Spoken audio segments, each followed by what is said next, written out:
Hello, welcome to Human Tech, a podcast about the intersection between humans and technology. I'm Guthrie, and with me, as always, is Susan. Hello. Hello. So, we're just going to dive right in, and today we're talking about hackable brains. So, our brains are squishy little nothings of little squishy matter. Is that a scientific definition? I believe that's a scientific definition. And because of that, they're just doing random stuff and firing electronic things. And so you can muck around in there and do some stuff. And you don't mean actually do your brain surgery on yourself, right? No, why would you do brain surgery on yourself? You said that you can muck around in there. It just sounded society, kind of scary. humans, the human race. Well, there's so many things. You can do brain surgery on yourself, by the way. No, that's a terrible idea. No one should, obviously, as like a legal disclaimer, even though I don't need to give a legal disclaimer. I'm going to do it anyways. But you actually can do brain surgery on yourself. Okay. In the Civil War, there were cases of people who had to do surgery. Anyways, okay. That's not what we're talking about today. I actually think there's so much stuff that I'd like to talk about around this topic that we probably need more than one episode, but I thought we'd just start. It's weird because we have that in a couple of situations, and I don't know why we just didn't do part 1, part 2, but we'll do it here. We'll do part 1, part 2, unless we get to the 35-minute mark and completely run out of ideas. Yeah. Well, the idea about hack your brain, I don't know. I don't remember whether you came up with that term or I came up with that term or we read I'll take it all the credit for it. Okay. Sure. I don't remember doing it. It's just such a, to me, it's like an interesting concept. This idea that we can do stuff to change the way our brain works, and we can do it to ourselves, or someone else could do it to us, or society can do it to us, and the change can be temporary or the change can be permanent. I just think that's kind of all an interesting idea. And so there's certain topics I'd like to cover today which have to do with actually how you can hack your own brain in the way that you do certain tasks so that you can be more productive, less tired, less stressed. Or another way to put it would be, if you're feeling tired and stressed and information overload, there's some things that you can do to make your brain work better. So that's kind of what I wanted to talk about today. Okay, so I was mostly making a joke when I said it's a squishy thing, but it really is. So before we talk about hacking your brain, I think it would be important just to do a quick summary of how the brain actually works. So your behavior. Yes. No, I'm really serious. Just like a 2-minute thing, because a lot of the research and concepts that we're going to talk about when it comes to hacking brains make sense to you because you understand the mechanisms of the brain and how neuron firings and obviously that's why that happens. I don't think that is inherently obvious to the average layperson who the brain has electricity in it and remembers things. Right? So I think it would be useful just to, on a basic level, describe how the brain I didn't know that I was going to be giving an overview of how the brain works, but I will give it a shot. I like springing things on you people. Do, apparently. But I want to, disclaimer is I am not. She's not a neurosurgeon. I am not a neurosurgeon. I'm not a neuroscientist. Right. I'm a psychologist who has been very interested in the brain. That said, for decades. When you were doing your research, getting your PhD, I had people hooked up when I was measuring brain waves. Yes, that's true. Was there ever a rat involved? That was in undergraduate school. There were rats involved, and in graduate school there were people involved. Okay, moving on up. And I did not do to the people what I did to the rats, and I try and forget the rat part. So let's not talk about that right now because it makes me sad. But right. and the human part, there's nothing that I did in my PhD research that makes me sad. But yeah, so let's just start by I'll just talk about But a very basic, few because basic things, very yeah, basic, very high because you level. can't hack it unless you know what you're All working right, with. at a very high level, and no one's ever asked me this before. What do I think is important for people to understand about the brain in order to understand all the stuff we're going to talk about as we talk about hacking the brain. So I'm just going to, in no particular order. People say, they talk about being like left-brained and right-brained. I'm a left-brained person, I'm a right-brained person. That drives me absolutely crazy. Certainly there are different thinking styles and learning styles, but those don't actually have to do with the left side of the brain and the right side of the brain. So it is true that information is processed differently in the left half of your brain than the right half of your brain. The left half of your brain does a lot of the analytical and verbal processing, and the right half of the brain does a lot of the visuospatial processing. But you have a bundle of nerve fibers. Wait, can I guess it? Yeah. Is it the corpus callosum? It is. Ha! That runs right, I'm pointing, but of course no one can see me. That runs right down the middle of your scalp, going like from front to back. And that's a bundle of nerve fibers, and information is passing from left to right almost instantaneously. So assuming that you haven't had brain injury or brain damage and your corpus callosum is intact, anything that's going on in the left side of your brain gets transmitted over to the right side of the brain, and vice versa, really, really fast. So like I said, there are some people are more visual than others in terms of their learning style or the way they think or the way they draw pictures, and some people might be more verbal, but that's not because your the right hemisphere of your brain works better than the left, or works more than the right hemisphere of my brain does, or anything like that. So I'd like to put that myth to rest. That was actually part of my PhD thesis. Okay, so we have that. I wanted to bring it back down to a lower level. Yeah. So brains. Oh wow, you really want to go. All right, brains. So your right? brain. So lots of creatures have brains. All mammals have brains. All mammals have brains. Yeah. Brains are made up of lots of different cells, and there's different cell types. Yes. And stop me when I'm wrong, by the way. Okay, I'll try. But I'm not going to get too deep. But Yeah. essentially, what happens is you have these bundles of cells, these neurons, and they're all kind of attached to each other in these weird chains, and then they can attach to multiple neurons, and they're all kind of mushed together. And there's a string. There's the way they're actually, when people say the brain is run on electricity, well, it kind of is. So you have these chemical reactions between the neurons, and there's electrical impulses that are involved, and these fire off strings of neurons, right? So you can think of it as like a bunch of like fourth graders all holding hands, and they kind of do the wave, right? Where one kid on the end raises his arm and then raises his other arm, and that causes the person's hand, right? And everyone kind of like there's a little spark that goes through, and so it follows this chain or these multiple chains. So when something is triggered in your brain, it fires off a little along all these different paths. It's not really paths, but all these different meshes of connections and series of connections. In ridiculously complex ways. Yes, you have billions of neurons. And yes, you are right. The neurons have chemical reactions at the ends, which at the end, there's a slight space between the end of one neuron and the beginning of the next. That's called the synapse.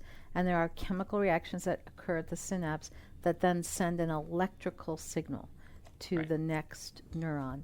And yes, these you have billions of them. There are associations between the neurons. When you do something over and over, whether it's a physical action or you think about something over and over, or you repeat, names of the capitals of all the states in the United States over and over, that actually strengthens particular neuron connections, and then that's why you're able to do, a task over and over, or do it better. You're learning to play a song and you do it better and better. So yes, there are neurons. There are your brain has many folds, and as you get older, the number of folds increases. So that's how your brain is actually able to kind of grow and learn more and more, because it's obviously not necessarily, it doesn't continue to get big, although some people have swelled heads. That's not what we mean. And so a brain that's older and with lots of connections will be very, very folded. You can imagine opening up all the folds, and it would be a bigger area, right? Yeah, and the analogy I'd like to think of is, so think of a sheet of paper and how big of an area that takes. Yeah. And then take that piece of paper and crumple it, right, as tight as you can. Well, right. That's a much smaller area, because right. folds obviously take up less yeah. space. So that's just the geometry. Other things that I think are kind of interesting about brains. I just wanted to start. So when we're talking about this kind of stuff, right? So like at the end of the day, what's going on is you smell your grandmother's apple pie, right? Yeah. The little molecule goes into your nose. Yeah. Your nose says, "Oh, this is this combination of molecules," and it sends off a trigger to the brain. And then there's all these other triggers, and when stuff is like just being triggering all around, and through maybe the most complicated system that is known to mankind, that triggers in your consciousness your grandmother's apple pie. Well, so I just wanted to like. That's at a very basic level. Yeah, that's good. And as we go along, we'll talk about more, because, for instance, you brought up the smelling your grandmother's apple pie. The olfactory system, which is what smell is called, goes right to the parts of the brain that are under least conscious control. So, and to the parts of the brain that are related to emotions. And so that's why when you smell something, not only might it bring back memories, but it usually makes you feel either, happy, sad, scared, and so on. And by the way, this is why if you get sprayed by a skunk, mm-hmm. it's like the worst thing ever. Because? Like just horribly, horribly worse, like the worst. Yeah. But if you look at a really bad piece of art, you're not like recoiling on the ground, rolling around. I don't know. I know dismay. Some people that might. Yeah. But right, but that's the because it has certain reactions you have. Yeah. Just evoke stronger responses, because they're going to different lower parts of the brain that are associated with them. So I'm sure that and we've already talked a little bit about some of this in some of our other episodes, and I'm sure we'll talk about more. But yeah, that was good. All right. Okay. So you want to go back to hacking? Yeah. I just wanted to just like start with that. You wanted to give a little basic brain, and you're right. I tend to think everybody knows this stuff, and that's just because I know it and I love it, and I've been studying it for so long. Your idea of what is well known and everyone knows kind of gets warped when you spend a lot of time on something. And this is also why people love neuroscience and neurosurgery so much, because if there's a problem with a part of the brain, if there's brain damage, like the little firings still happen. It's like it all happening, but then all of a sudden, if it can't move past this like impasse, right? Because there's a part of the brain that's gone, or severely damaged in some way. Then the signals get then the pathways that would normally travel get strange, and those can the reaction on the conscious person who's doing stuff is really, really weird. So that's why you can get really strange reactions depending on what part of the brain is injured. Yeah, and I don't want to, and I guess while we're talking about this stuff, if we're talking about generalities, I also want to make sure we bring up the idea that, we tend to talk about the brain as though it's separate from the rest of the body, but the brain is very connected to the rest of the body. There are nerve bundles, like there's the vagus nerve, vagus, that comes out of the brain and goes all the way down on both sides. There's a nerve that goes on the left and a nerve that goes over on the right, and it goes all the way down your body and it affects everything, your digestion and so on. So when something is going on in the brain, it's affecting the whole body. And when something's going on in the body, it's affecting the brain. So sometimes, I think we get so caught up in the brain and we forget that it's connected to everything else. Correct me if I'm wrong, even. So I think dinosaurs actually had a secondary brain, like towards their tails. Just because to like help them move because they were so big and their brains were so small. I don't know anything about dinosaurs really, so that might very well be. I think true. I remember that from That's being interesting. really young. Yeah. All right, hacking your brain. So I want to talk about. I want to start by talking about the wonderful thing called multitasking. Which and all the myths around multitasking and what actually happens in your brain when you multitask. So I think we're all familiar with the idea of doing more than one thing at a time, right? You're talking to someone and you're checking something on your phone, you're watching TV and you're checking something on your phone. I'm playing Hearthstone right now as we're doing this podcast, actually. So I hope that's not true. So you'd hear way more clicking.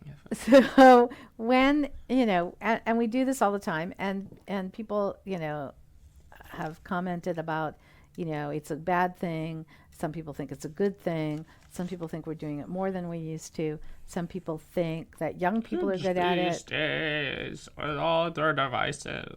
That young people are good at it and older people are bad at it. And so I wanted to kind of talk about that because it turns out actually that multitasking doesn't really exist. That's the first statement.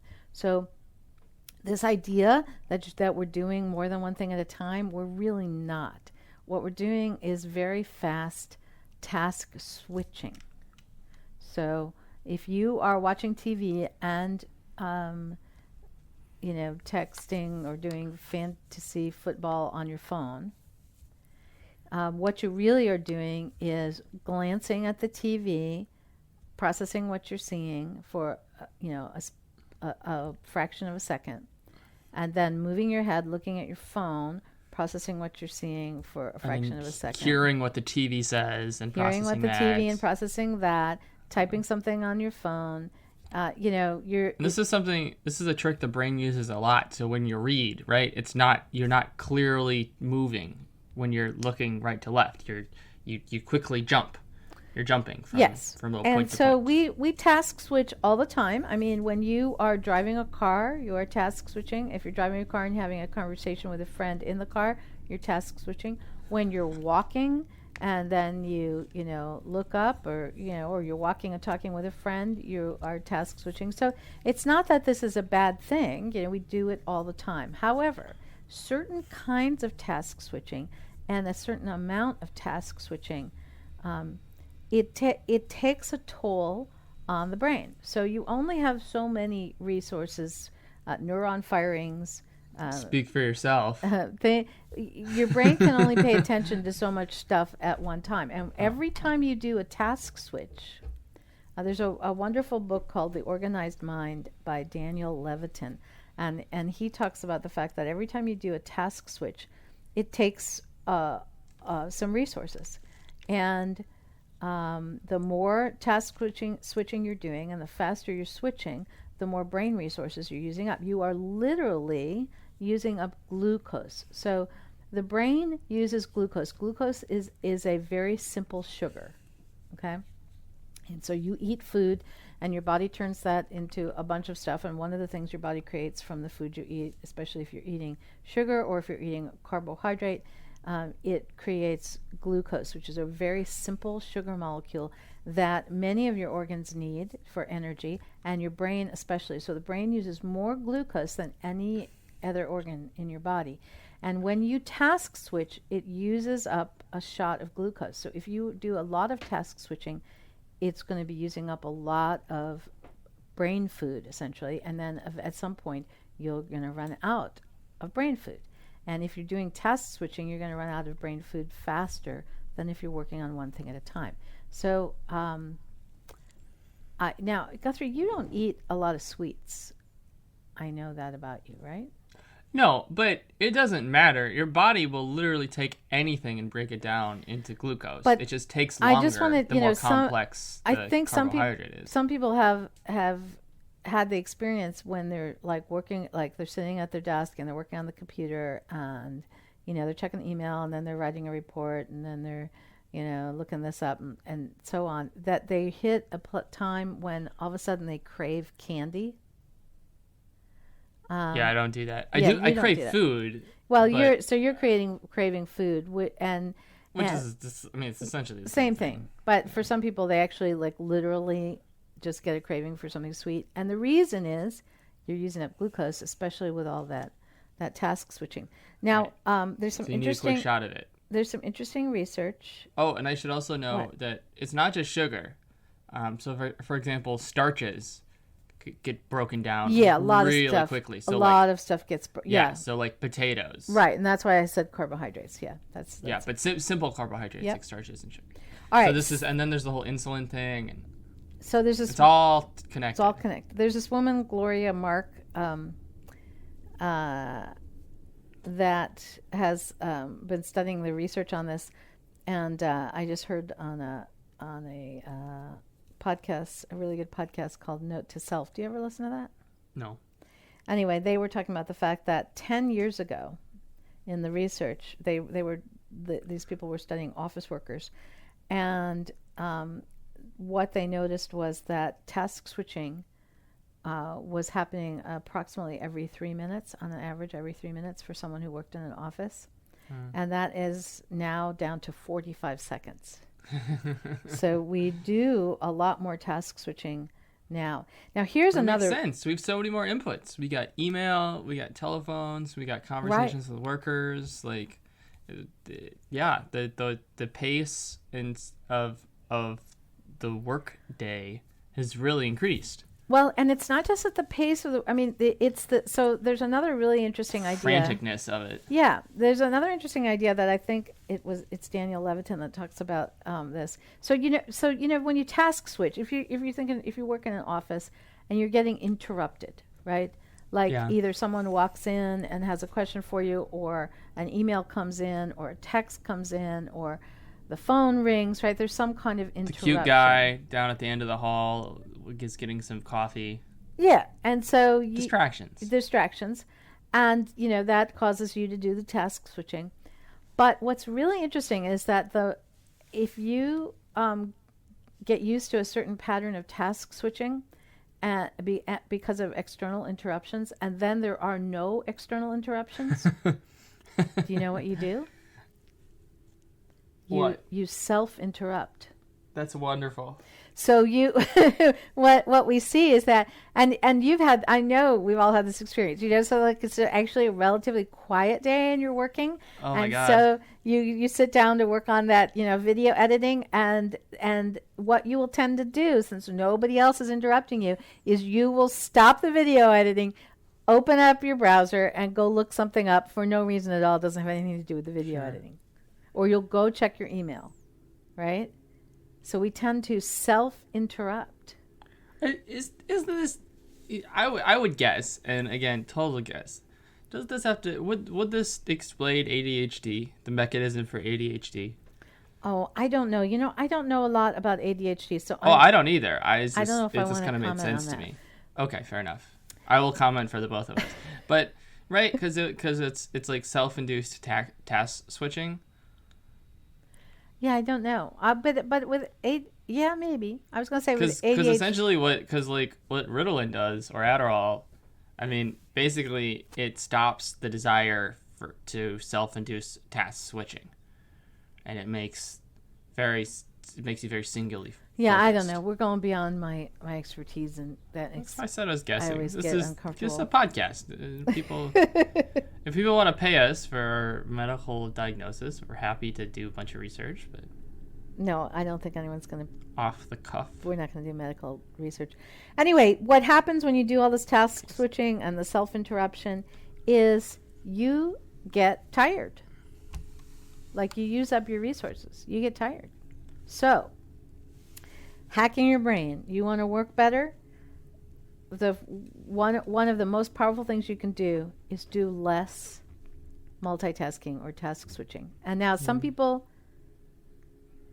think that that's impossible, or they can't imagine doing that. And it's not impossible. There's some things that you can do to make it easier. So you really will work better, and you'll feel better, and you have better ideas, and you'll get more done, and you won't be as stressed and exhausted. Let me give a caveat to that though. What? Because yes, if you're doing less task switching, this is true, but you will get more exhausted if you're in a constant state of system 2 thinking. That in my experience, that really burns.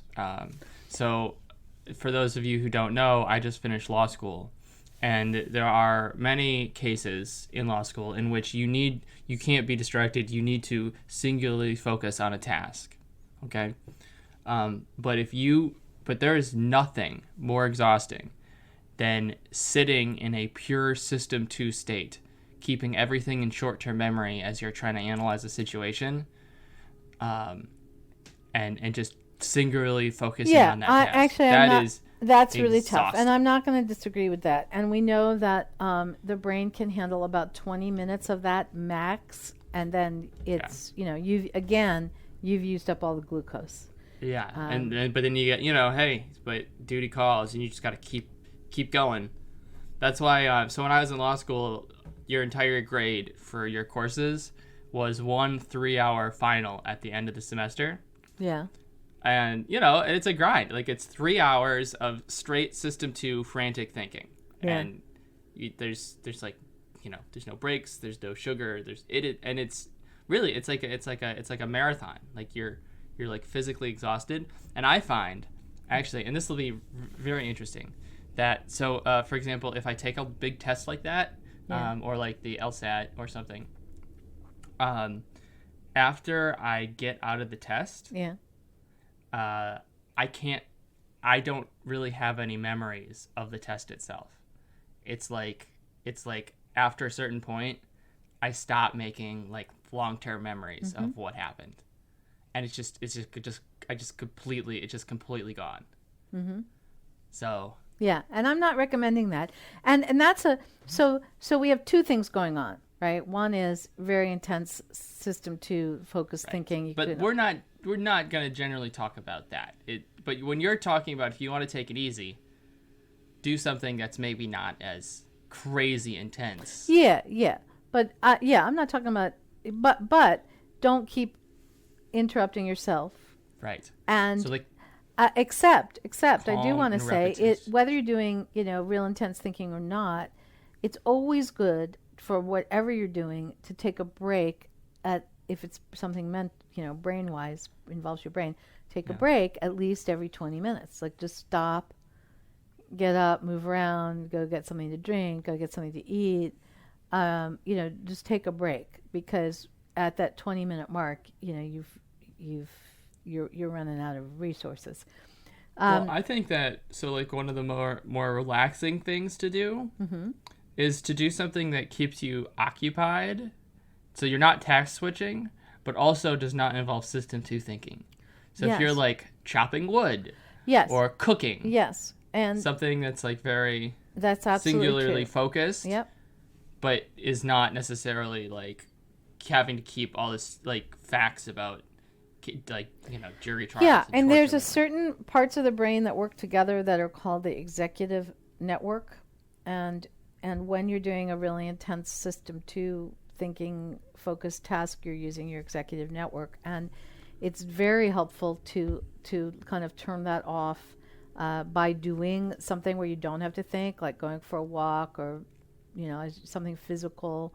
And what that does when you just kind of let your brain, let the executive network part of your brain relax and not focus on anything,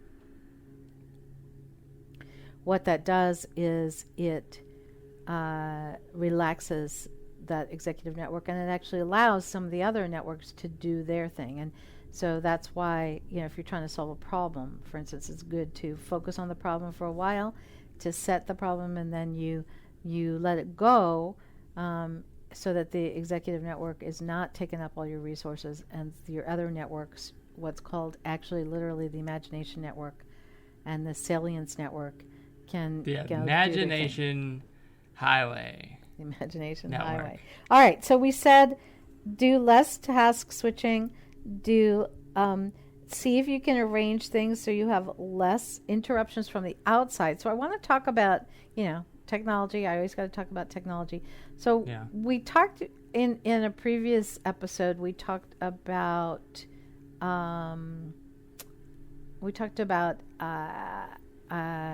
habits, and we talked about, kind of getting addicted to technology, and we talked about what happens when alerts, there are alerts on your email or alerts on your phone. And so those are all interruptions, right? And that's task switching. So one of the things that you should do if you want to do less task switching is turn off those alerts. So, you probably have alerts on Facebook and yeah, I've actually this is funny. So I've been battling this for a little bit. Yeah. And I would say note that she's not saying turn off your devices, because I don't think you need to be completely you don't have to have quiet time. At least I mean, you can, but I don't. Yeah, I'm not saying you have to. The whole idea of you need deconnection time. If that works for you, fine. I don't think. Oh, sorry, I hit the mic. I don't think that has anything to do with it. But if you turn off the interruptions. Yeah. So I've been fighting this recently. I had on my phone the Facebook app. It's also Facebook Messenger, that kind of stuff. Yeah. Okay. I'm furious at it. I turned off all of the notifications, and every morning, as soon as I moved my phone, Facebook is completely evil. They're a completely evil company. I would move my phone in the morning, right? I'd wake up, I'd have to go to the bathroom or something, and I just check to see, check what time it was on my phone, right? Yeah. And then I'd go back to sleep. And 20 minutes after you move your phone for the first time, you get a bunch of Facebook notifications. Yeah. And it's not oh, so and so posted on your wall. It's you have the three birthdays today. Right. It'll be something that's not a real notification. Right. And if anyone knows how to tell me how to turn this off, please do. I turned off all the possible notification things I could think of. Yeah. And it still did it. Huh. And it was the worst, because then my phone would buzz when I was trying to go back to sleep, and I'd check it, and then of course it'd be on my phone, and then I'd wake up. So what I did was I was fine, Facebook, if you want to play this way, so I uninstalled the Facebook app on my phone, and I uninstalled Facebook Messenger on my phone. Okay. Yeah. But we do some Facebook AdWords stuff. So I installed the Facebook ads to track our ad campaigns. And then that was giving me Facebook notifications about birthdays. So I was like, okay, fine. And so I deleted that app. I'll just, if I want to look at Facebook on my phone, I'll just go log on to facebook.com through Chrome on my phone, and I'll do that, okay? So I did that, but then while I was using it, I had a message come in, right? Because I was out and about, but I didn't have Facebook Messenger, but someone had sent me a message on Facebook I wanted to respond to. So I said, yes, let's do that, but then I needed to see the notifications to see if they had responded to me back. So I accepted that Facebook could send me notifications through Chrome. And originally, for a while, this worked really well. I was like, oh, okay, if I just keep Facebook open on my phone, I can get messages, and then when I don't want it, I can just, go to a different website, right? And I won't get the notifications anymore. So I did that, but even when I closed all the tabs in Chrome and closed Chrome and restarted my phone, I would still get notifications from Facebook about birthdays. Still, even What when the the heck? website wasn't even open, because there's a certain script when you allow notifications through Chrome on Yeah. Android. There's a certain script that gets put in your phone that instantly pings Wow. notifications from the Facebook server. And the only way you can get rid of that is if you go into Chrome, you go into settings, and there's a special like the ability to give notifications through Chrome.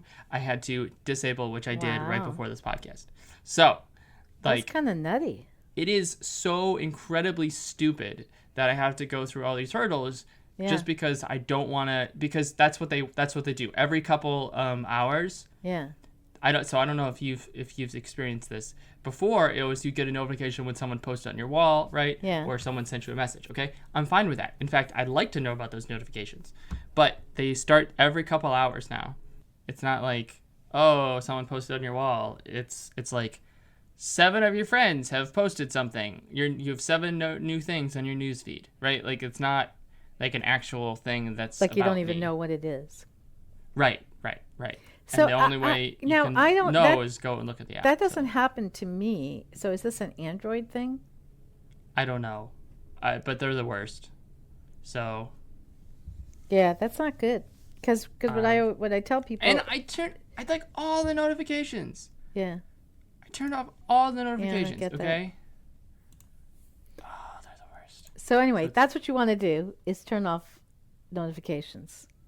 Yeah. So that's one thing you can do. Then you'll be task switching less interruptions, and then hopefully less self interruptions. Now, here's another thing that I want to talk about, which is the millennials versus older people. Yeah, sure. So what do you think? Do you think millennials task switch better than older people?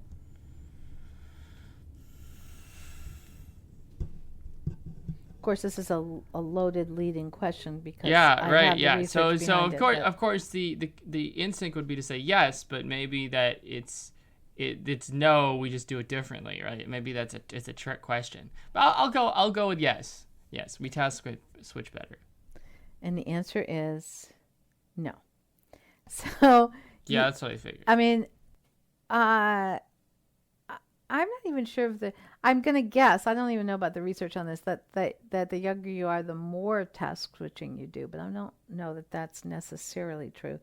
But there was some research by Clifford Nass at Stanford that millennials think they task switch better. They think they're better at it, faster at it, that it doesn't bother them, that it doesn't wear them out. But actually, everybody reacts the same. Okay. So, you know, watch out for that because you're a millennial, right? Yeah, I mean, I don't know. I'm curious to see if we actually do task switch. You're not going to let that go, are you? No, not really. No, Why? Probably not. Why? Because maybe it's not that we're better at it, Yeah. but that I think we do it more. Yes, that's probably true, although I don't have particular research citation for that, but I would guess that's true. But just because you do it more doesn't mean you're better at it. Fair Or doesn't enough. mean that it doesn't affect you as much, Fair enough. Yeah, that's fine. right? Yeah. So, and if you do it more, I would think then you guys are training yourself for those self-interruptions. Even more. Yes. I think that's very obvious that we have problems in this area. Yeah. Yeah. Why do you think why do you say problems? Why aren't you saying, oh no, we're fine and we do it well and it's important and it's a really useful thing and it increases our productivity because we can do so many more things at the same time and so on? I think that's partially true. I mean, I think there's definitely something to be said for the whole like, oh, we like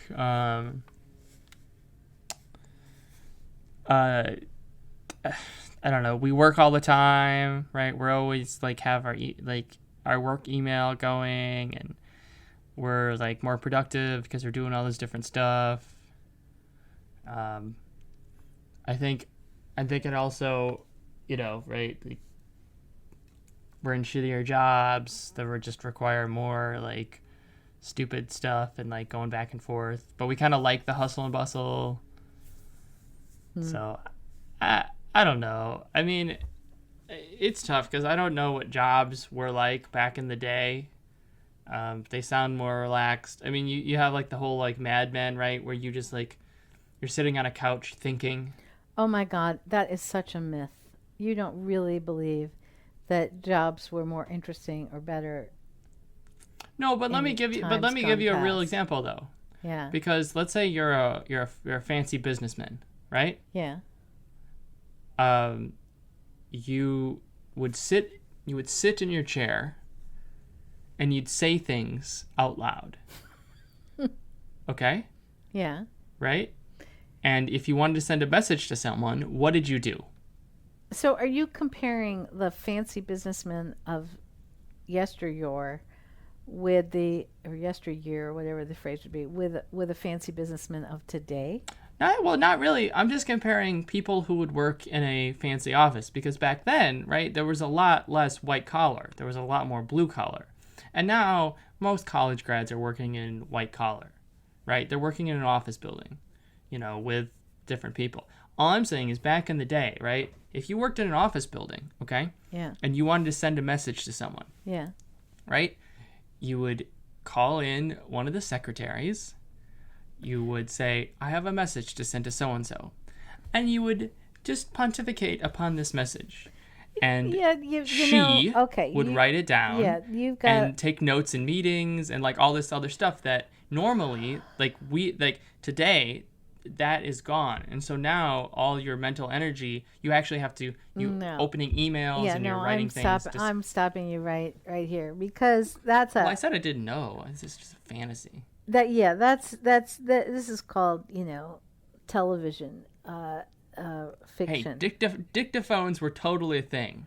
They were, but if we're talking about, but you're talking about a very small number of people that did those jobs. I mean, you had everybody else was, first of all, if you did office work, and there were a lot of people doing office work. I agree with you. There probably less people doing office work than now. But if you did office work back then, I mean, you had piles of paper on your desk, and that you had to do things with, and you had to file them. And let me tell you, filing paper is one of the most boring, mind-numbing jobs there is. I love filing paper. Well, filing paper all day is not any fun. So there was a lot of filing. There was a lot of I'm weird. Paper stuff. I like organizing things into their respective locations. What else were you doing? You were you had to type on a typewriter, and you would with carbon copies, and you would make mistakes, and you had to use whiteout, and you had to start all over. No, there was lots and lots of mind-numbing work. And then if there were less office workers, then you were in a factory. I was just talking to someone yesterday who was telling me about, a factory job they had out of high school. I never said it wasn't mind-numbing. Yeah. So it wasn't I'm saying fun and interesting. it's less task switching intensive. That's possibly true. I will give you that. And I told you about the research already with the 10 years ago. So that's true. That's probably true. But right. So just like the jobs of today demand more constant all over the place. They demand more task switching. I would agree with that. I think the average job today requires more task switching, which means it's going to make you tired by the end of the day more than many years ago. All right, now let's switch topics a little bit. Still talking about brain hacking. I want to talk about one of my favorite topics, which is making lists. Okay. So you work with me, and you know that I like to make lists. Mm-hmm. So there's actually, it's useful to make lists. So from a brain hack point of view, what do you think? Why is making a list a good idea? I know. Call on me. Guthrie, do you know? Yes, I do know. Okay, what? Well, it's a total guess. And to those listening, I've never heard of this before, but this is my guess. Okay. Keeping things in short-term memory is heavily brain expensive. And by making lists and writing things down, you literally you have to do less work to remember certain things and keep on top of various tasks. Yeah. Yeah, that's true. Boom. Dropping mics. And it's not just even short-term memory. So, what happens is if you don't write, basically you can handle 4 things. Because of the way the best way to keep things in short-term memory is to repeat them to yourself, which is a constant drain. Yeah, you're using up mental resources when basically at any given moment you have a finite amount of mental resources, brain resources. And if you are spending some of those by trying to not forget the things that are important that you're supposed to do today or this week or this month or in your life, then, if you don't have to keep giving some mental resources, brain resources to that, then you free it up to do other things. So you're smart enough to know, your brain is smart enough to know that if you've written something down or put it into, an online tool that for task lists, then it's taken care of. And then your brain goes, okay, I don't have to worry about that anymore because she wrote it down. It doesn't necessarily mean that you'll remember to do it, but at least your brain knows you wrote it down, and therefore it frees up that resource. We use Asana. Yeah. It's interesting. Microsoft actually just this week released a competitor. It's like Microsoft Project really? or something. Yeah, where you can delegate. We can make task lists and delegate them to people, and then managers can see who's has what lists Well, and wait a minute. who's Microsoft's had that for ages. What do you mean? They've had task lists in Outlook. No. Okay, whatever the crap nonsense. That's literally just a notepad list. Yeah. Well, and they've also had other No. Anyway, they have something new, you're saying. No, yes. This is a very pretty collaborative list where you can create projects, and then within those projects, there's all these different tasks, and you can assign them to various team members. But they had this. It was called Microsoft Project. Maybe they've just resurrected it. They've resurrected it for Office 360, apparently. Ah, okay. I get it. Yes. So okay. 365, sorry. So they did that. So this is a hot field. Slack is trying to get into this, too. We actually tried to use Slack, but they didn't have a good task list feature, so we stopped. And also we just do everything by email again. And Skype, I suppose. So we use Asana. I know someone whose office, they always have 1,000 things going on. Yeah.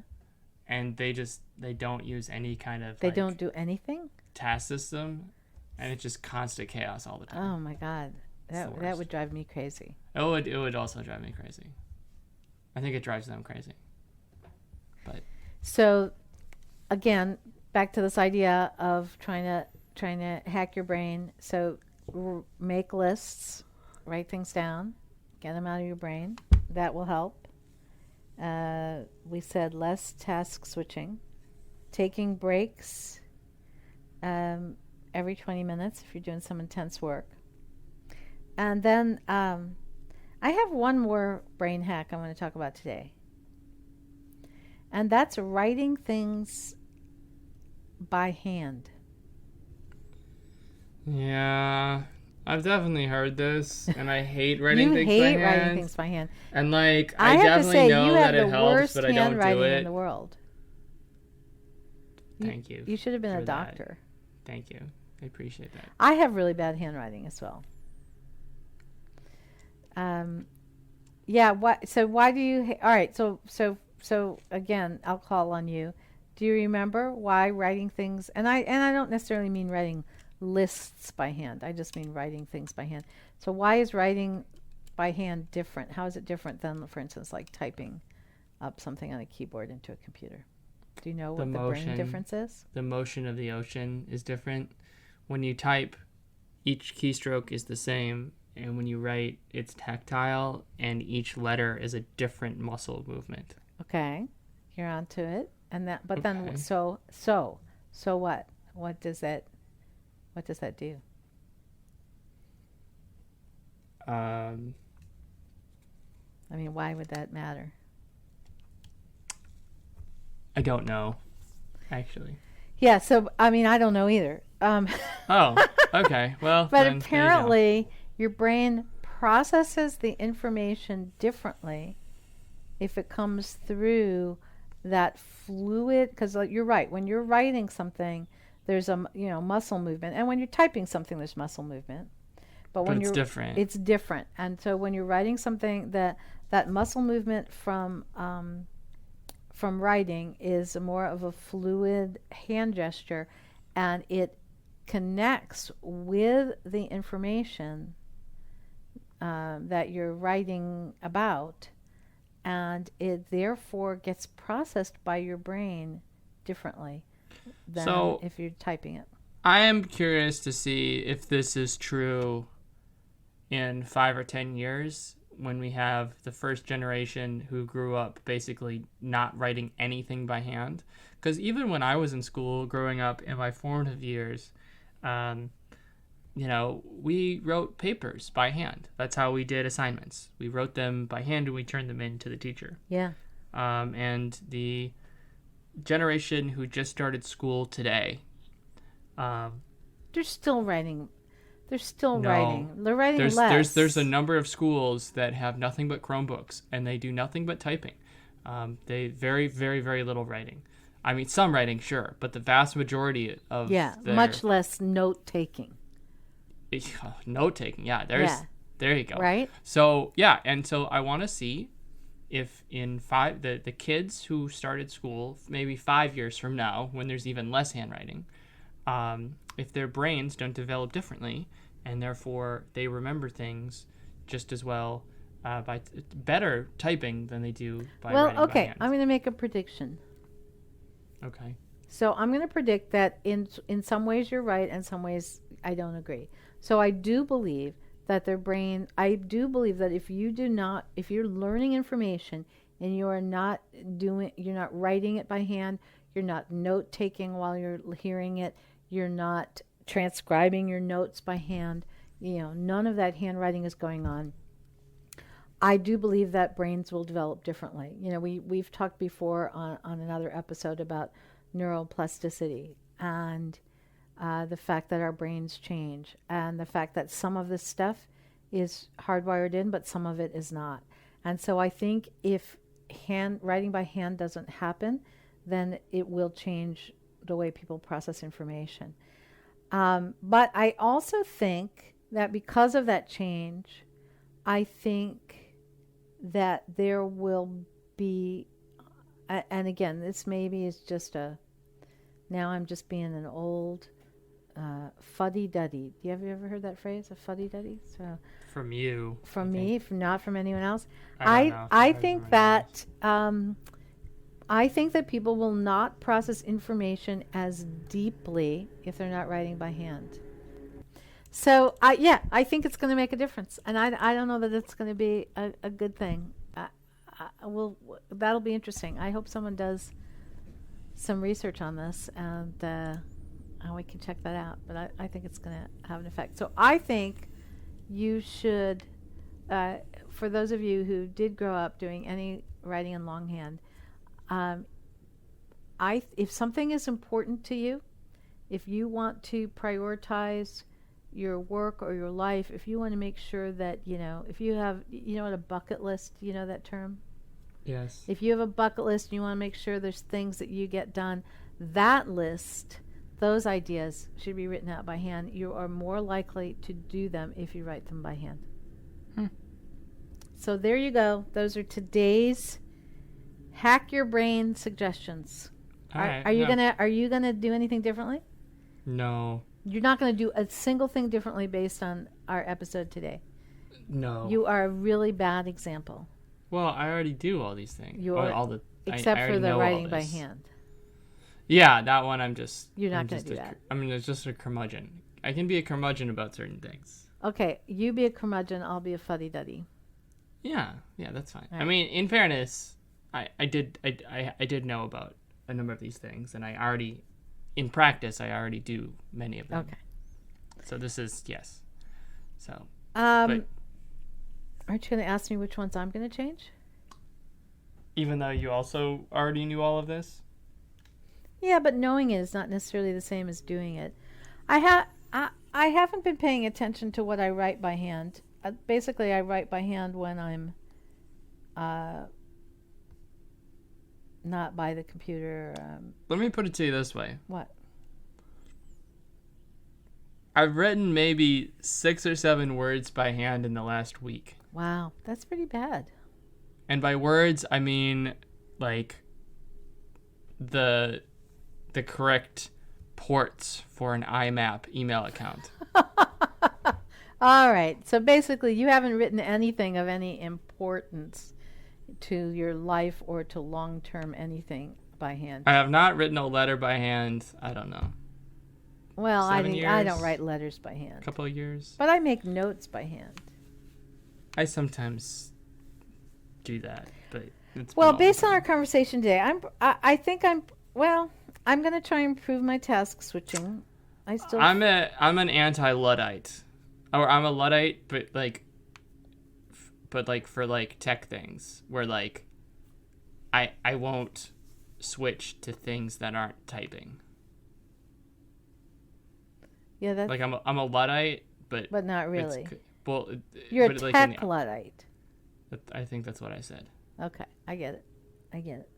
Yeah. Well, I'm going to make a list. Here's what I'm going to do. Before our next podcast, I'm going to make a list of important things I want to do before the end of this year. And I'm going to write that out by hand. And I'm going to try and take more breaks every 20 minutes. And I think I'm going to take a look at my task switching because I think I've definitely gotten into self-interruption mode. And I want to see if I can do something about that. I've noticed that about myself. So that's my pledge. Hey, before we go, can we, because we didn't remind people at the beginning, so can we remind them now to please like our podcast if they like it, and to share it and leave a review, because that helps our podcast grow, right? Yeah, hey, we have a new course on our courses page. We do. We've got a bunch of new stuff going on at our courses page. We have a new bundle, and then we have our new design thinking course. Is that the one you're talking about? Yep. Yeah. So people should check that out. Right? Yep. If you're interested in design thinking. Okay. Well, we'll do part 2 very soon. Yeah, we'll do another brain hack. And Susan, thanks for hanging out. Thank you. It's been fun. I'll talk to you very soon. Okay. Bye, everyone. Bye.